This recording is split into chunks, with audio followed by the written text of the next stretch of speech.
Greetings and welcome back to the 3-Minute Horror Show. My name is Ben, your host, and I love horror movies. If you've been here before, you already know the drill. Welcome back. If you're new here though, the way these videos works is as follows.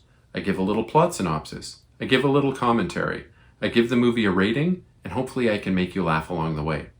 And remember, I watch the bad movies so that you don't have to. Duh. Today I will be reviewing the movie Manborg from 2011. Manborg is a post-apocalyptic sci-fi horror extravaganza. This was written, directed, edited, and produced by a guy named Steven Kostanski and his friends. They call themselves Astron 6. Astron 6 are more recently responsible for Psycho Goreman and Frankie Frico, among other things.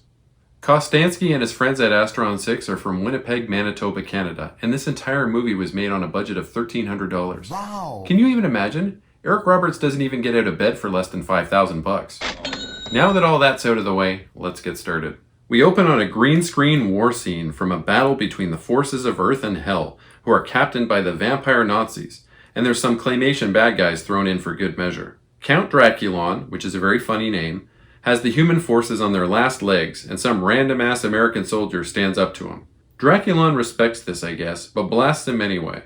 Someone grabs this dude's stinky corpse and rebuilds him into Manborg via a very complicated process that involves a lot of claymation drills and stuff. Manborg sees an infrared, like a crappier RoboCop, and that fits because he also looks like a crappier RoboCop. There's a lot of unexplained claymation going on everywhere, sometimes in the backgrounds of scenes, and sometimes Manborg himself is claymation.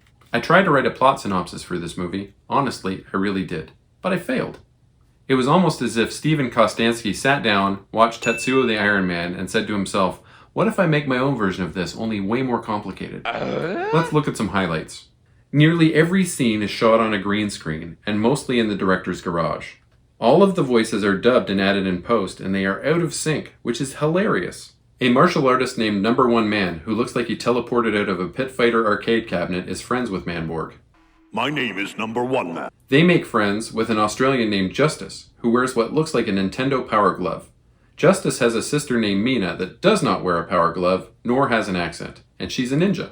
Eventually, the freedom fighters are captured by the forces of Draculon's vampire Nazis, and they're forced to fight in a gladiatorial arena. The bad guy that runs the facility where they're being held is named the Baron, and he's so in love with Mina that all he can think about is what kind of present to give her to get her to like him.